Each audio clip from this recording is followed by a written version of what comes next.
James Garner, quebra finalmente o silêncio sobre Charles Bronson. James Garner nasceu James Scott Baumgartner a 7 de abril de 1928 em Norman, Oklahoma. Foi um ator americano muito acarinhado, cujo charme afável, boa aparência, rústica e estilo de representação naturalista fizeram dele uma das estrelas mais duradouras e respeitadas de Hollywood.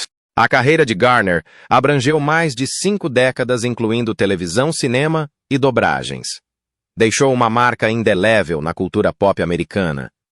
As suas origens humildes, a sua ética de trabalho incansável e as suas performances sinceras conquistaram o coração do público em todo o mundo. Garner teve uma infância difícil marcada pela morte prematura da mãe e por uma madrasta abusiva, o que o levou a sair de casa ainda jovem. Acabou por abandonar o ensino secundário e ingressou na Marinha Mercante no final da Segunda Guerra Mundial. Mais tarde, serviu no exército dos Etolewa durante a Guerra da Coreia, onde recebeu 2 medalhas Purple Heart. O seu serviço militar refletiu uma bravura e resiliência da vida real que mais tarde seriam espelhadas em muitas das personagens que interpretou. Começou a sua carreira de ator no início da década de 1950, quase por acaso. Após uma breve passagem como modelo, o sucesso de Garner chegou com o papel de Brett Maverick na série televisiva de sucesso Maverick de 1957 a 1962. Ao contrário dos típicos cowboys estoicos e pistoleiros da época, Brett Maverick era espirituoso, charmoso, relutante em lutar e preferia enganar os seus inimigos em vez de recorrer à violência. A prestação de Garner redefiniu o arquétipo do herói do faroeste e catapultou-o para o estrelato. A sua interpretação foi tão adorada que, mesmo após a sua saída da série original, o nome Maverick permaneceu sinônimo da personalidade elegante, astuta e adorável de Garner. A carreira cinematográfica de Garner também arrancou com papéis notáveis em filmes como A Grande Fuga 1963, onde contracenou ao lado de Steve McQueen, a americanização de Emily Mill e 1964 com Julie Andrews, e a comédia romântica Mauve, Over Darling Mill e 963 com Doris Day. Demonstrou uma versatilidade notável, transitando com facilidade da comédia para o drama, da ação para o romance. Em 1970, interpretou um papel sério e complexo em Nunca. Cantei para o Meu Pai, recebendo aclamação da crítica pela sua prestação repleta de nuances emocionais. Um dos seus papéis mais icônicos foi em Romance de Murphy, 1985, ao lado de Sally Field, que lhe valeu uma nomeação para o Oscar de Melhor Ator, destacando a profundidade e a longevidade do seu talento. No entanto, talvez o papel mais querido da sua carreira tenha sido o de Jim Rockford, um detetive privado descontraído e esperto na série Arquivo Rockford, 1900 e 74.980. Este papel consolidou o legado de Garner na história da televisão. A série The Rockford Files foi inovadora, combinando ação, comédia e drama de uma forma raramente vista antes. O carisma natural de Garner e a sua interpretação de Rockford como um homem comum, imperfeito, mas adorável, conquistaram profundamente o público. A série recebeu inúmeros prêmios, incluindo o Primetime Emmy Award de Melhor Ator em Série Dramática, atribuído a Garner em 1977. Ao longo da sua carreira, Garner foi conhecido pelo seu profissionalismo e integridade. Defendia frequentemente os direitos dos atores e lutava contra práticas injustas em Hollywood. Nos anos 1960, interpôs um processo amplamente divulgado contra a Warner Brothers por quebra de contrato durante as filmagens de Maverick, do qual saiu vitorioso. Uma atitude rara e corajosa para os atores da época. Esta defesa granjeou-lhe um profundo respeito entre os seus pares e ajudou a preparar o caminho para um tratamento mais justo dos talentos na indústria. Para além do seu trabalho como ator, Garner foi um apoiante ativo de diversas causas de beneficência e um homem de família, dedicado. Foi casado com Lois Clark durante quase 6 décadas, um feito raro na indústria do entretenimento, e o casal criou 2 filhas. Garner evitava frequentemente os holofotes em favor de uma vida familiar tranquila, preferindo passar tempo com a família ou desfrutar de atividades como o golfe e o automobilismo. Era também um ávido entusiasta de corridas e cofundou a equipa American International Racing Team na década de 1960, chegando a participar em corridas. Mais tarde, Garner continuou a representar com destaque para filmes como Space Cowboys, 2000 ao lado de Clint Eastwood e Diário de uma Paixão, 2004, onde a sua comovente interpretação de um homem idoso devotado à esposa doente lhe valeu uma nova geração de admiradores.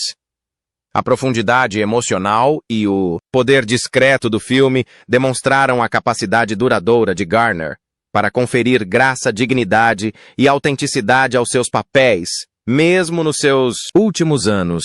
Apesar de gozar de grande popularidade e de ser conhecido pelo seu jeito afável, amigável e sociável, James Garner era frequentemente descrito por aqueles que o conheciam pessoalmente como um homem modesto e centrado. Portava-se com uma humildade discreta que contrastava com a sua fama em Hollywood. Embora o seu charme e jeito descontraído o tornassem querido nos sets de filmagem e de televisão. Garner era, na sua essência, uma pessoa reservada que protegia cuidadosamente a sua vida pessoal dos holofotes. Acreditava firmemente na importância de manter uma separação entre a sua imagem pública e a sua família, e esforçava-se por garantir que a atenção decorrente da sua fama não interferisse com a sua vida familiar. Os amigos e colegas comentavam frequentemente que, embora Garner estivesse sempre disposto a rir ou a contar uma história, raramente falava em pormenor sobre a sua vida privada, preferindo mantê-la em segredo. James Garner casou apenas uma vez com Lois Josephine Fleischman Clark. O seu encontro foi digno de um filme romântico. Um encontro casual numa festa política em 1956 rapidamente se transformou num romance fulminante. A atração entre os dois foi instantânea e intensa. Garner recordava frequentemente esses primeiros tempos com carinho e um toque de humor. Segundo o casal saiu para jantar junto todas as noites durante 2 semanas seguidas. Saímos para jantar todas as noites durante 14 noites. Fiquei completamente apaixonado por ela, disse numa entrevista, claramente ainda encantado. Décadas depois, o seu namoro foi breve, mas apaixonado, culminando em casamento apenas 16 dias depois de se terem conhecido a 17 de agosto de 1956. Garner, que estava apenas a começar a estabelecer-se em Hollywood, admitiu que a modesta lua de mel que planeou quase o levou à falência. Gastei $77 na nossa lua de mel e quase falhei, brincou, demonstrando o tipo de humor simples que o tornou tão querido pelos fãs. Apesar da brevidade do namoro, o seu casamento duraria quase 6 décadas. Garner comparava frequentemente o casamento à vida nas Forças Armadas, uma comparação talvez influenciada pela sua própria experiência militar. O casamento é como o exército, disse ele uma vez. Toda a gente se queixa, mas ficaria surpreendido com a quantidade de pessoas que voltam a alistar-se. Esta observação, bem-humorada, mas reveladora, dizia muito sobre a sua filosofia de compromisso e perseverança. Também dava a entender a sua visão irônica e realista dos relacionamentos, de que o amor não é isento de provações. Mas as recompensas de uma amizade duradoura superam em muito as dificuldades temporárias. A esposa de Garner, Lois, era judia, e embora Garner não se tenha convertido, respeitava e acolhia as suas crenças. O seu lar refletia uma mistura de tradições e valores, fundamentados no respeito mútuo e num sentido de humor partilhado, o que ajudou a sustentar o seu vínculo nos bons e maus momentos. Quando James se casou com Lois, assumiu também um novo papel como padrasto. Lois tinha uma filha pequena de um casamento anterior, Kimberly, que na altura tinha 9 anos, e estava a recuperar corajosamente dos efeitos da poliomielite. Garner aceitou a responsabilidade de ajudar a criar Kimberly sem hesitações, tratando-a como se fosse a sua própria filha e oferecendo-lhe o amor e a estabilidade de um pai dedicado. Alguns anos mais tarde, James e Lois deram as boas-vindas à sua própria filha Greta Gigi Garner, nascida a 4 de janeiro de 1958. Gigi tornar-se-ia cantora, escritora e defensora dos direitos dos animais. E ela falava frequentemente sobre a relação próxima e de apoio que tinha com o pai. Garner adorava as suas 2 filhas e priorizava o seu papel de pai, colocando muitas vezes o tempo em família à frente das oportunidades de carreira. Sempre que possível, James e Lois permaneceram casados até a sua morte em 2014, um testemunho da força e resiliência da sua união.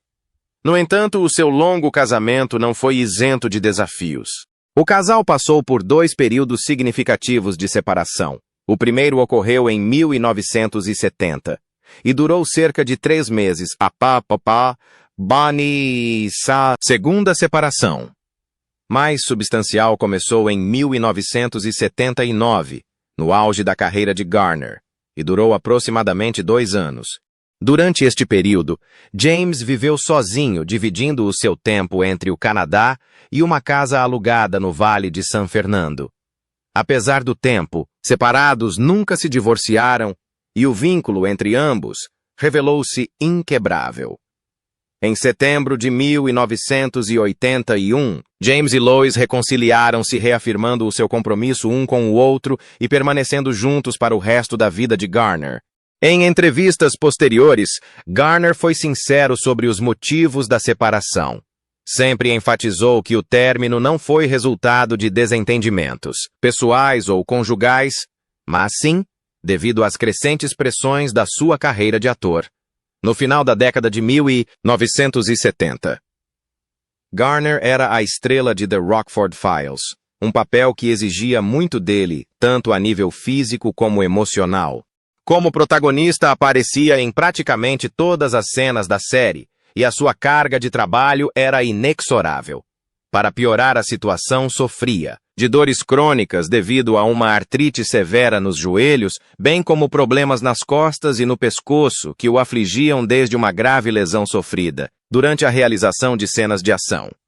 O desgaste físico da série aliado, a pressão do estúdio e as longas jornadas de trabalho acabou por se tornar insuportável. Quando Garner deixou o programa The Rockford Files em 1979, não foi porque quisesse abandonar a família, mas sim porque precisava de espaço para recuperar mental, física e emocionalmente. Só precisava de ficar sozinho. Por um tempo, explicou mais tarde. Foi uma decisão motivada pela necessidade, não pelo afastamento. Aproveitou este tempo para descansar, refletir e recuperar do esgotamento causado pela constante exposição mediática. Eventualmente reencontrou seu caminho tanto para a representação como para a mulher que amava. A reconciliação do casal em 1981 marcou o início de uma fase mais tranquila e equilibrada na vida de Garner. Uma fase em que continuou a trabalhar, mas também deu ainda mais ênfase à importância da família e da saúde. Apesar de todos os altos e baixos, a relação de James Garner com Lois permaneceu marcada por um profundo afeto e uma lealdade inabalável.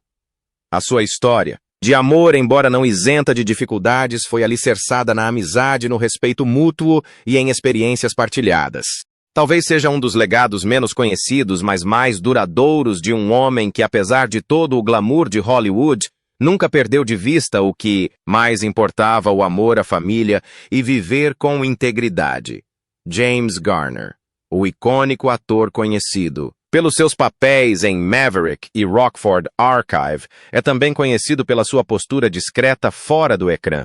Contudo, num raro e sincero momento, quebrou finalmente o silêncio sobre o seu relacionamento com o também ator Charles Bronson. Os dois, ambos lendas de Hollywood, trabalharam juntos no filme A Grande Evasão, The Great Escape, de 1963. E a amizade entre ambos, ou a falta dela, tem sido alvo de muita especulação ao longo dos anos. Durante décadas, circularam rumores e boatos sobre a natureza da relação entre eles. Alguns relatos sugeriam que os dois tinham uma dinâmica antagônica no set de filmagens, enquanto outros afirmavam que simplesmente não se davam bem. Na sua autobiografia The Garner Files, James Garner mencionou brevemente o tempo em que trabalhou com Bronson, mas os seus comentários eram frequentemente enigmáticos, deixando os leitores a pensar no que realmente aconteceu entre os dois. No entanto, nesta nova entrevista, Garner oferece o seu comentário mais aprofundado sobre o assunto até a data, fornecendo informações que permitem uma compreensão mais profunda da sua complexa relação. Garner conheceu Charles Bronson durante as filmagens de A Grande Evasão. Na altura, ambos os atores ainda estavam a construir as suas carreiras na indústria, embora Garner já estivesse a ganhar reconhecimento pelos seus papéis na televisão e no cinema. Bronson, por outro lado, ainda não tinha alcançado o estatuto de protagonista de que viria a desfrutar mais tarde. Apesar disso, ambos eram conhecidos pelas suas personas de durões. E no set de filmagens, as suas personagens tinham um claro vínculo como parte de um grupo de prisioneiros de guerra aliados que tentavam escapar de um campo de prisioneiros alemão. No entanto, nos bastidores as coisas eram menos harmoniosas.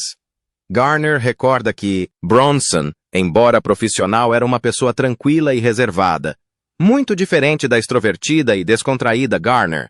Esta diferença de personalidade gerou um clima de desconforto com Garner, a admitir que muitas vezes se sentia distante de Bronson. Segundo Garner, Bronson não era de conversar sobre amenidades, e o seu comportamento intenso e estoico no set contrastava fortemente com a abordagem mais descontraída e amigável de Garner.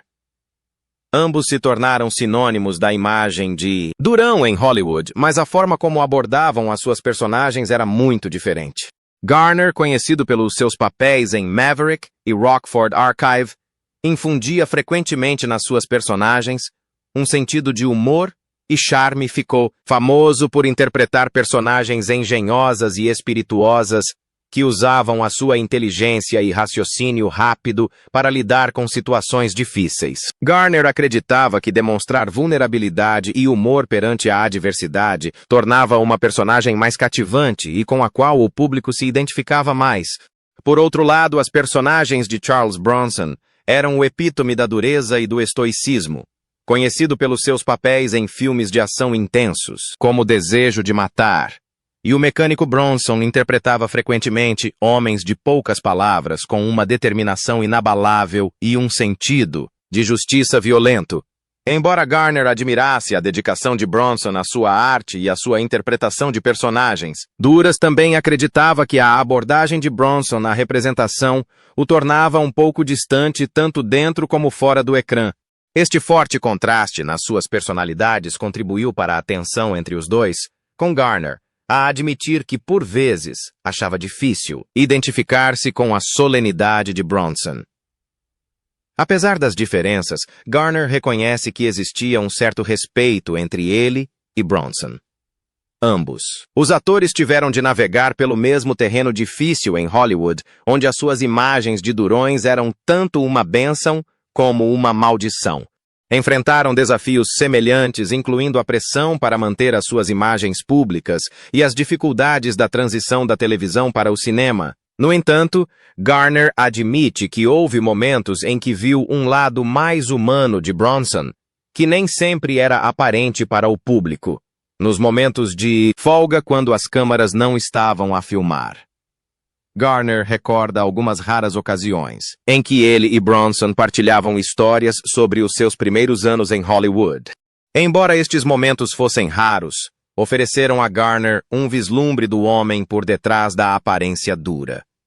Garner conta que Bronson, apesar da sua intensidade silenciosa, tinha uma sagacidade acutilante e um sentido de humor peculiar que muitas vezes estavam escondidos sob camadas de dureza. Isso dificultava que as pessoas conhecessem o verdadeiro Bronson, e Garner sentia que essa qualidade enigmática era tanto uma fonte de força como de isolamento para o seu colega de elenco.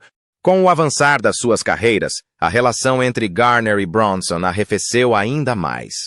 Ambos seguiram carreiras de enorme sucesso, com Bronson a tornar-se uma das estrelas de ação mais rentáveis das décadas de 1970 e 1980, enquanto Garner consolidou seu lugar como um ícone da televisão. No entanto, parece que o vínculo inicial que formaram em A Grande Fuga nunca se transformou completamente numa amizade duradoura. Nos seus últimos anos, Garner tornou-se mais reflexivo, reconhecendo que provavelmente não se esforçou tanto quanto poderia para diminuir a distância entre ele e Bronson. Olhando para trás, Garner admite que poderia ter se empenhado mais para compreender o mundo interior de Bronson, mesmo que as suas personalidades fossem tão fundamentalmente diferentes. Para Garner, a experiência com Bronson serviu como um lembrete de que, por vezes, mesmo no mundo de Hollywood, duas pessoas podem ter um profundo respeito mútuo, mas ainda assim ter dificuldades em formar uma ligação pessoal próxima. Em última análise, a decisão de James Garner de finalmente falar abertamente sobre a sua relação com Charles Bronson lança luz sobre as complexidades de trabalhar com alguém que era simultaneamente um colega e uma figura icônica. Embora as suas personalidades pudessem ter entrado em conflito e a sua ligação pessoal nunca tenha sido tão profunda como alguns esperavam, houve sempre um respeito silencioso entre os dois. As reflexões de Garner sobre Bronson não estão repletas de amargura ou arrependimento, mas oferecem, em vez disso, uma visão matizada da sua relação. Uma relação marcada pela compreensão, pelo respeito mútuo e pela percepção de que nem todo o vínculo tem de ser uma amizade íntima para ser significativo. No final, as palavras de Garner servem como um lembrete de que as relações entre lendas de Hollywood nem sempre são tão glamorosas ou simples como parecem. Por vezes, os homens mais duros da indústria têm as vidas emocionais mais complexas e as suas histórias são muito mais multifacetadas do que as suas personas no ecrã sugerem. Os joelhos de Garner tornaram-se um problema crônico durante as filmagens de The Rockford Files na década de 1970, com 6 ou 7 cirurgias aos joelhos durante esse período. Em 2000, foi submetido a uma cirurgia de substituição de ambos os joelhos. A 22 de abril de 1988, Garner foi submetido a uma cirurgia de bypass quíntuplo. Embora tenha recuperado rapidamente, foi aconselhado a deixar de fumar. Garner acabou por deixar de fumar. 17 anos depois, em 2005, o meu pai fumava. Desde os 12 anos, recordou a filha Gigi Garner. Garner foi submetido a uma intervenção cirúrgica a 11 de maio de 2008 após ter sofrido um AVC grave 2 dias antes. O seu prognóstico foi considerado muito positivo. A 19 de julho de 2014, a polícia e as equipas de resgate foram chamadas à casa de Garner em Brentwood, Los Angeles, onde encontraram o ator morto aos 86 anos. Sofreu um ataque cardíaco causado por doença arterial coronária. A sua saúde já estava debilitada desde o AVC que sofreu em 2008.